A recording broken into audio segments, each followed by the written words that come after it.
रुकिए किसान भाइयों, जरा एक मिनट ठहर जाइए, क्योंकि 20 मार्च के बाद अगर आपने सही सब्जी का चुनाव नहीं किया तो पूरे सीजन की मेहनत पर असर पड़ सकता है। मौसम अब बदल चुका है दोस्तों, ठंड लगभग खत्म हो चुकी है और गर्मी दस्तक दे चुकी है। यही वो समय है जब समझदार किसान सही फैसला लेकर सीजन की शुरुआत करता है और वही किसान आगे चलकर मंडी में सबसे ज़्यादा मुनाफा भी बना लेता है। कई बार हम पुराने आदत से वही फसल लगा लेते हैं दोस्तों जो पिछले साल लगाई थी, या जो हम पिछले बार लगाए तो वही फसल को हमने रिपीट कर देते हैं। लेकिन मौसम हर साल एक जैसा नहीं रहता है दोस्तों। अगर तापमान बढ़ रहा है और हम ठंडी मौसम वाली सब्जी लगा रहे हैं तो अंकुरन कमज़ोर हो जाएगा, बढ़वार रुक जाएगी और उत्पादन आधा रह जाएगा। तो नमस्कार किसान भाइयों, आप देख रहे हैं ओहदार फार्म, जहां हम खेती की सच्ची सीधी और ज़मीने से जुड़ी जानकारी आपके साथ साझा करते हैं। यहां आपको ना किताबों की घुमावदार भाषा मिलेगी और ना ही आधी अधूरी सलाह मिलेगी, बल्कि वो बातें मिलेगी जो सीधे खेत में काम आएगी। आज का हम लोग का जो टॉपिक है दोस्तों, जिस टॉपिक पर हम लोग बात करेंगे वो बहुत ही ज़्यादा महत्वपूर्ण है, इम्पोर्टेंट है, क्योंकि 20 मार्च के बाद का समय गर्मी वाला सब्जी की शुरुआत का असली मौका होता है। अगर इस समय सही योजना बना ली जाए, सही बीज चुन लिया जाए और सही तरीके से बुआई कर दी जाए तो आगे का पूरा सीजन मजबूत हो जाता है दोस्तों।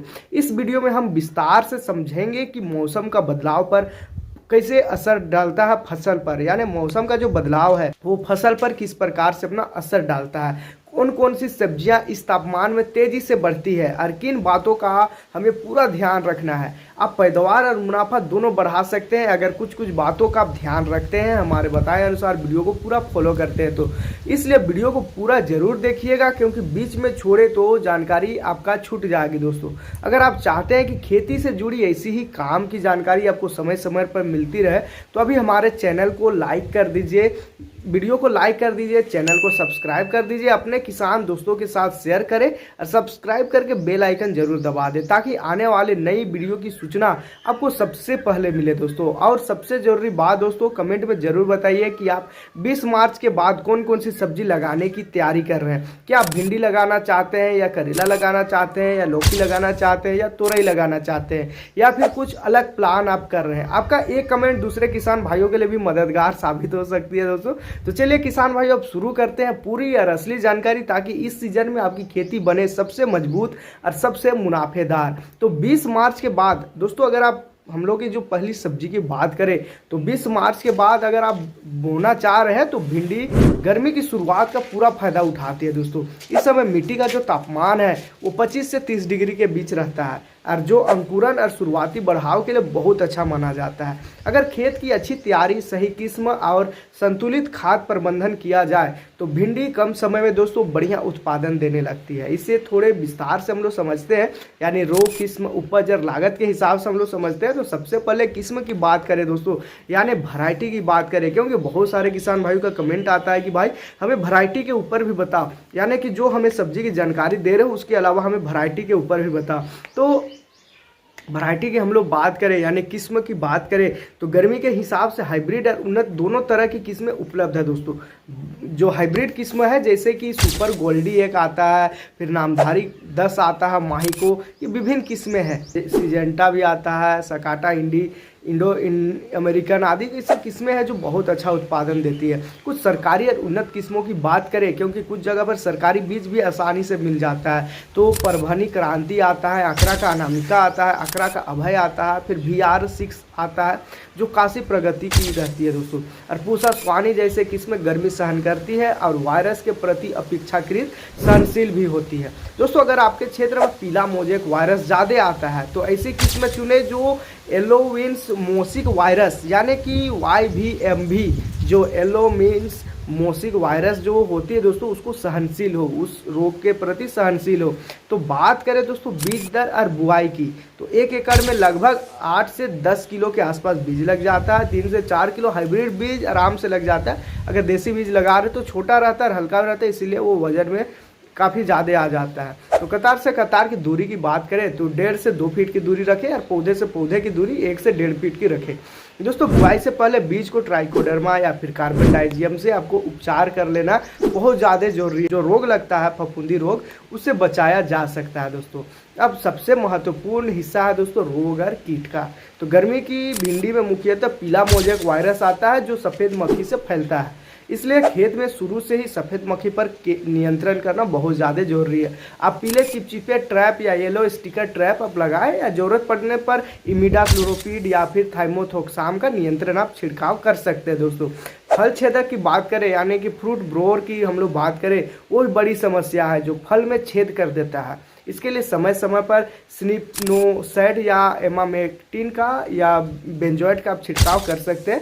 और सफ़ेद फफूंदी जो लगता है दोस्तों यानी कि पाउडरी मिड्यूल यानी चूर्णी फफूंद जो लगता है और जो पत्ती पर धब्बा रोग जो गर्मी में दिखता है, वो सल्फर या फिर उपयुक्त फफूंदी नाशी से आप छिड़काव कर देते तो भी ये काफ़ी अच्छा लाभकारी रहता है। दोस्तों बात करें खाद और पोषण की, तो 1 एकड़ में 8 से 10 ट्रॉली सड़ी हुई गोबर की खाद लगती है खेत तैयारी करते समय।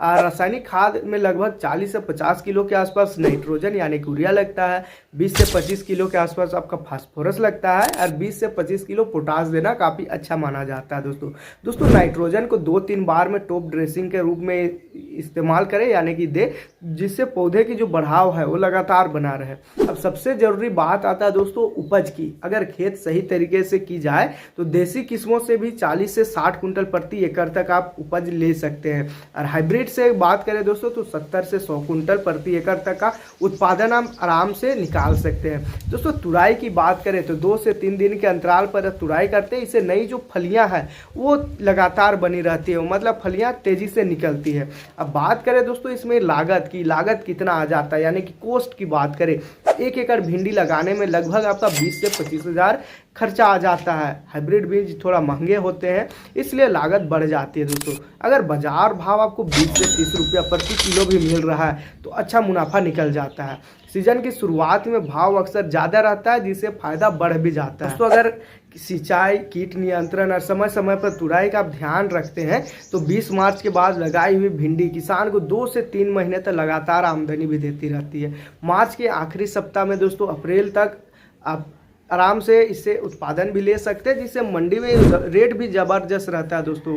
लोकल बाज़ार में भी आप बेच सकते हैं, वहाँ भी रेट अच्छा मिलता है और जो मंडी होता है वहाँ पर भी अच्छा रेट मिल जाता है। अब हम लोग का जो दूसरी सब्जी की बात करें, दूसरी सब्जी के ऊपर हम लोग बात करें दोस्तों तो मार्च के आखिरी सप्ताह से अप्रैल तक अब करेला की बुआई आप कर सकते हैं। गर्मी की खेती के लिए बहुत अच्छा फैसला रहता है दोस्तों करेला का बुआई। इस समय तापमान 25 से 38 डिग्री के बीच रहता है, जो करेला के अंकुरन और बेल की तेज बढ़ाव के लिए अनुकूल रहता है। अगर खेत में पानी की निकासी अच्छी हो और धूप भरपूर मिल रही है आपका खेत को तो करेला तेजी से फैलता है और फूलता भी, फल फूल बढ़िया आता है दोस्तों।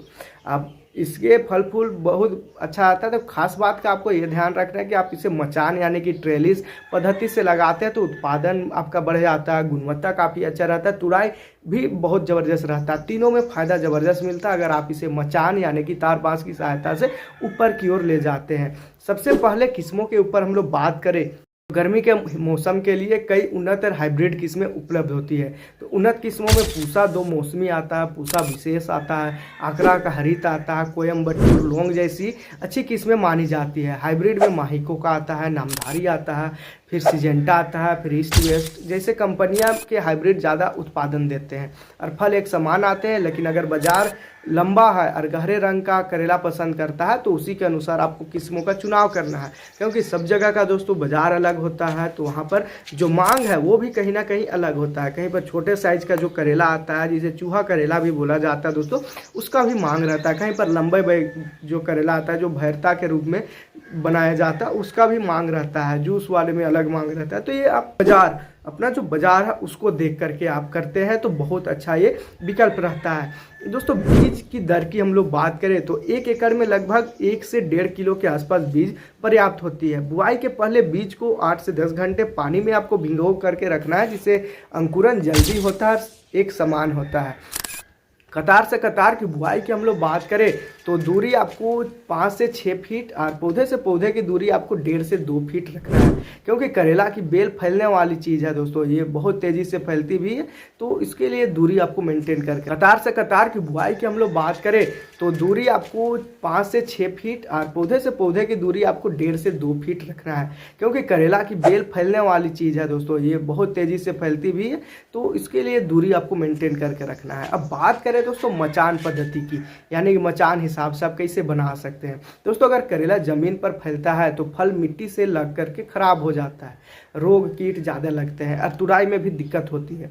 लेकिन अगर अब बांस तार की मदद से 6 से 7 फीट ऊंचा मचान बना देते हैं दोस्तों, तो जो बेल है वो ऊपर चढ़ने लगता है और धूप और हवा अच्छा तरीक़ा से मिलता है, फल फूल ज़्यादा आता है और उत्पादन भी आपका 20 से 25%, 40% तक बढ़ जाता है। साथ ही फल सीधे और साफ आते हैं, जिससे मंडी में अच्छा भाव भी मिलता है। खाद और पोषण की हम लोग बात करें तो खेत तैयार करते समय आपको 8 से 10 ट्रॉली सड़ी हुई गोबर की खाद प्रति एकड़ में डाल दे। इसके अलावा लगभग 50 से 60 किलो नाइट्रोजन आपको डालना है, 25 से 30 किलो फास्फोरस डालना है और 25 से 30 किलो आपको पोटास देना काफ़ी ज़्यादा जरूरी रहता है। दोस्तों नाइट्रोजन को 3 से 4 बार टॉप ड्रेसिंग के रूप में आपको इस्तेमाल करना है, ताकि बेल की जो बढ़ाव है और जो फलन है वो लगातार बना रहे दोस्तों। और सूक्ष्म तत्व जैसे कि बोरोन और कैल्शियम का स्प्रे फूल गिरने से रोकने के लिए, यानी फूल गिरने की समस्या कम करता है ये सारा चीज़, अगर इसको आप स्प्रे करते हैं तो। दोस्तों रोग और कीट में करेला में लाल कद्दू बीटल, फल मक्खी और एफिड यानी चूसट कीड़े इसमें आते हैं। मुख्य समस्या यही रहता है। बाकी फल मक्खी से बचाव के लिए आप फेरोमोन ट्रैप लगा सकते हैं, वो काफ़ी फायदेमंद रहता है। ज़रूरत पड़ने पर दोस्तों स्पिनोसाइड या इमिटिन जैसे दवाओं का आप नियंत्रण छिड़काव कर सकते हैं, या फिर कोई भी रासायनिक दवा से आप नियंत्रण में ला सकते हैं। जो भी आपके क्षेत्र में उपलब्ध है उससे आप नियंत्रण कर सकते हैं। पाउडरी मिड्यूल यानी कि सफ़ेद चूर्ण रोग गर्मी में आम है दोस्तों, इसके लिए दोस्तों सल्फर या सल्फर युक्त फफूंदीनाशी का प्रयोग कर सकते हैं। अब उपज की बात करें तो सामान्य तरीके से 60 से 80 कुंटल प्रति एकड़ उत्पादन मिल सकता है, जबकि मचान पद्धति से हम लोग बात करें तो 80 से 120 कुंटल तक आराम से उपज आप निकाल सकते हैं। अगर देखभाल आप सही करते हैं तो तुराई बुआई के लगभग 50 से 60 दिन बाद शुरू हो जाती है और 3 से 4 दिन के अंतराल पर करनी चाहिए दोस्तों। लागत आराम अच्छा खासा निकाल लेता है। और लागत की बात करें 1 एकड़ के हिसाब से तो करेला की खेती पर लगभग 20 से 25,000 30,000 तक का लागत आ जाती है। हर जगह का लेबर कॉस्ट और दवा और जो बीज है उसका रेट अलग अलग होता है, इसलिए रेट अलग अलग हो सकता है दोस्तों लागत में। तो आप लेबर कॉस्ट भी कहीं कहीं पर 250 के आसपास मिल जाता है, कहीं कहीं पर 300, हमारे साइड तो अभी 300 के आसपास चल रहा है। आपके साइड में क्या रेट चल रहा है दोस्तों, इसके बारे में हमें कमेंट करके ज़रूर बताइए, ताकि हमें भी आइडिया मिल जाए कि आपके क्षेत्र में कि लेबर कॉस्ट क्या है, हमारे क्षेत्र में क्या है, इस टाइप से हमें भी कुछ जानकारी मिले। तो लगभग दोस्तों मचान बनाने में थोड़ी बहुत लागत आती है, लेकिन उत्पादन और मुनाफा भी उसी के अनुपात में बढ़ जाता है।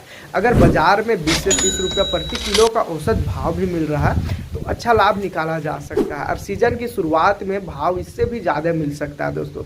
कुल मिलाकर मार्च के अंत से अप्रैल तक करेला लगाना और मचान पद्धति अपनाना गर्मी के हिसाब से दोस्तों आमदनी देने वाला एक मजबूत विकल्प बन जाता है।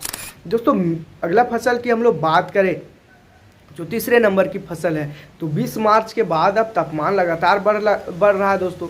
तब बेल वाली जो सब्जियां हैं जैसे कि लौकी हो गई, तोरी हो गई, खीरा हो गया, ये तेज़ी से बढ़ाव इसका चालू हो जाती है।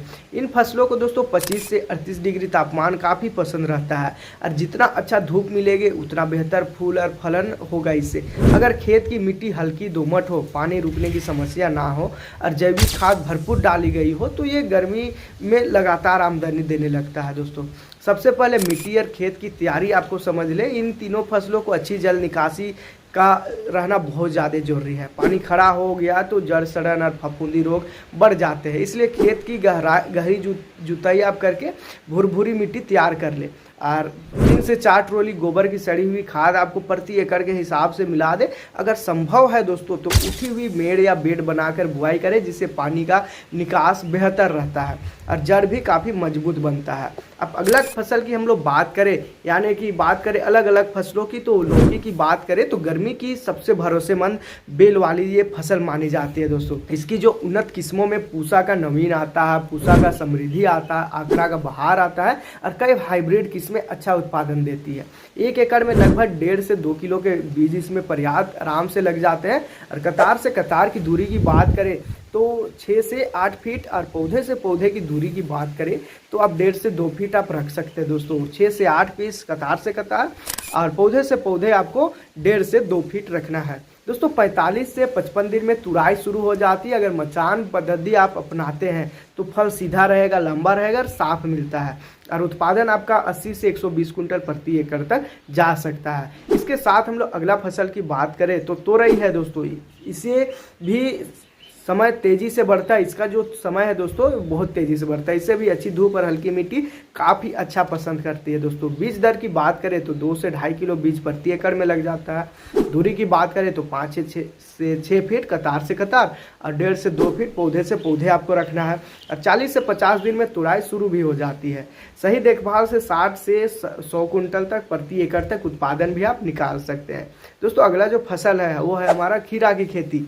गर्मी में बहुत तेज़ी से बढ़ता है दोस्तों और बाजार में इसकी मांग भी काफ़ी अच्छा रहता है। बीज दर की बात करें तो 1 से 1.5 किलो के आसपास हाइब्रिड बीज पर्याप्त रहता है। दोस्तों दूरी की बात करें तो 4 से 5 फीट कतार से कतार और 1 से 1.5 फीट पौधे से पौधे आपको रखना पड़ेगा। 30 से 35 दिन 40 दिन में फलाना शुरू हो जाता है और उत्पादन आपका 70 से 120 कुंटल प्रति एकड़ तक मिल जाता है। खासकर अगर हाइब्रिड और ड्रिप सिंचाई का उपयोग किया जाए तो अब खाद भी आराम से अच्छा खासा दे सकते हैं। ये ड्रिप सिस्टम में करते हैं तो 30 से 40 दिन 45 दिन तक आराम से ये उपज निकाल सकती है उतना दिन में। अब खाद की बात करें और पोषण की बात करें तो इन फसलों को संतुलित पोषण चाहिए दोस्तों। सामान्य रूप से प्रति एकड़ आपको 50 से 60 किलो के आसपास नाइट्रोजन डालना है, 25 से 30 किलो आपको फास्फोरस डालना है और 25 से 30 किलो के आसपास आपको पोटास देना अच्छा रहता है। नाइट्रोजन को 2 से 3 बार में आप क्रॉप ड्रेसिंग के रूप में आप कर सकते हैं, जैसे फूल आने के समय कर सकते हैं। फूल आने के समय आप सूक्ष्म तत्व जैसे बेरोन और कैल्शियम का स्प्रे फल गिरने की समस्या कम करता है, फल की क्वालिटी सुधारता है दोस्तों। ये बेरोन और जो कैल्शियम है वो और रोग और कीट में फल मक्खी जैसे एफिड या चूसा कीट लग जाते हैं या लाल कद्दू या बीटल या पाउडरी मिड्यूल या आम समस्या है। फल मक्खी से बचाव के लिए आप फेरोमोन ट्रैप लगा सकते हैं। सफ़ेद मक्खी चूरने के लिए आप सल्फर आधारित फफूंदी नाशी का प्रयोग कर सकते हैं। कीट प्रबंधन में समस्या का निगरानी और संतुलित दवा का प्रयोग करना बहुत जरूरी है। सिंचाई की बात करें तो गर्मी में आप 4 से 5 दिन के अंतराल में हल्की सिंचाई कर सकते हैं। ज़्यादा पानी देने से जड़ सड़न भी हो जाता है और रोग भी बढ़ जाता है। अगर ड्रिप सिस्टम है तो पानी और खाद दोनों की बचत होती है और उत्पादन भी बढ़ता है। लागत की बात करें तो 1 एकड़ में लौकी, तोरई या खीरा लगाने से दोस्तों लगभग 25 से 30,000 40,000 तक का खर्चा आ जाता है। यह इस बार पर निर्भर करता है कि आप हाइब्रिड बीज लगाते हैं या कौन से बीज लगाते हैं, इसके ऊपर निर्भर करता है। मचान विधि अपनाते हैं या नहीं, इसके ऊपर निर्भर करता है। लेकिन सही बाजार भाव मिलने पर दोस्तों मुनाफा आराम से निकल जाता है। खासकर सीजन की शुरुआत में कुल मिलाकर 20 से 22 मार्च के बाद अगर आप लगाते हैं तो लौकी, तोरई और खीरा ऐसी फसलें हैं जो तेज़ी से बढ़ती है और तुड़ाई ज़बरदस्त देती है और गर्मी में लगातार नकदी आप निकाल सकते हैं, डेली कैश के रूप में कमा सकते हैं। तो दोस्तों 20 मार्च के बाद जब तापमान स्थिर रूप से बढ़ने लगता है और पाला पूरी तरह खत्म हो जाता है तब आप मिर्ची और बैगन की रोपाई भी कर सकते हैं।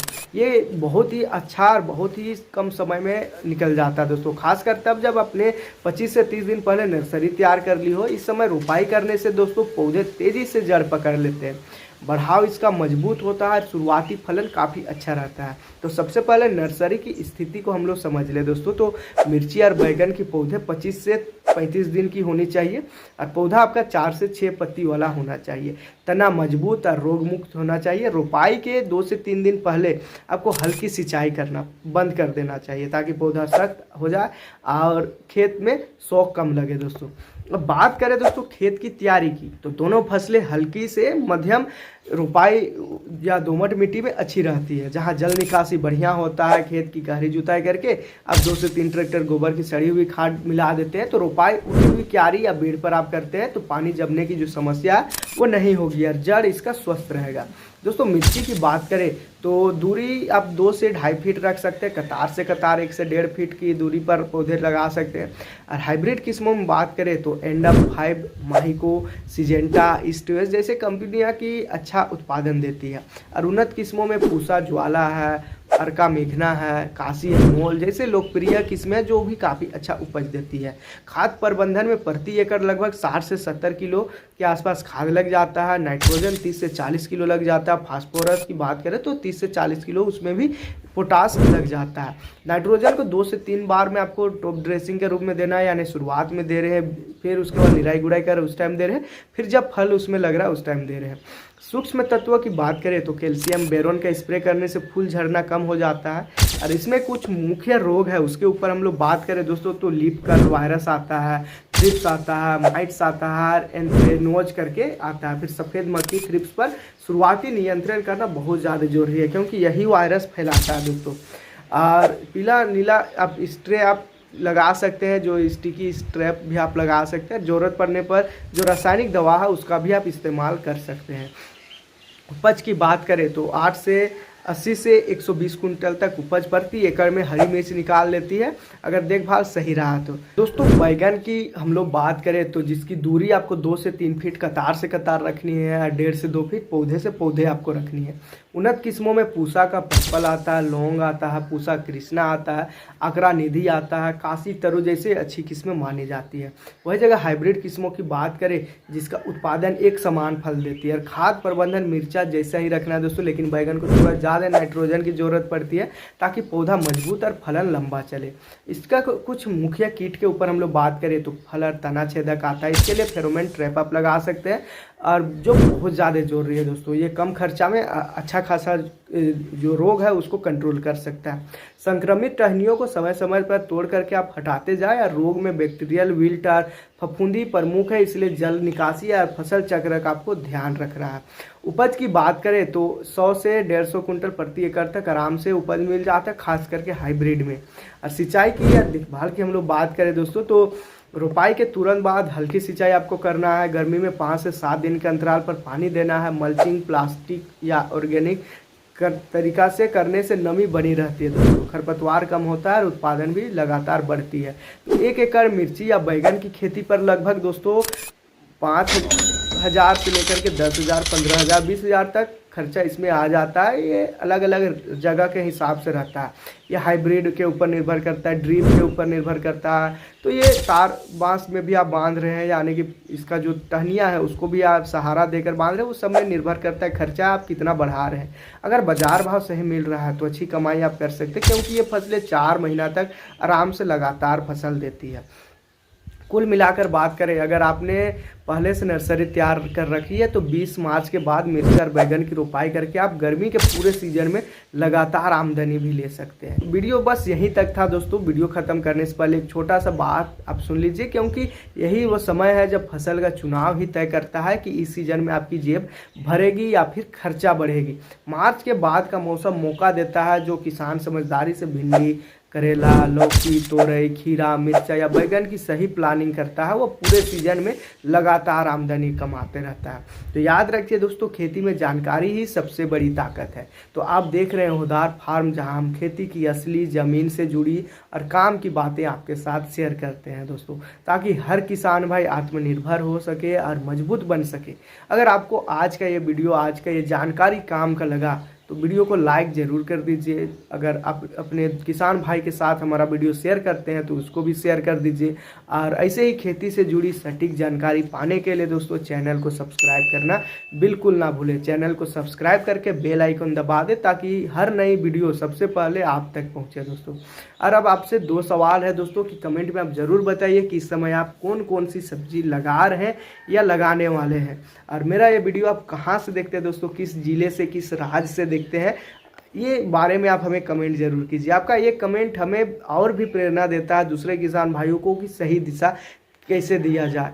तो चलिए दोस्तों, मिलते हैं एक और काम की जानकारी के साथ एक नई वीडियो में। तब तक के लिए दोस्तों धन्यवाद।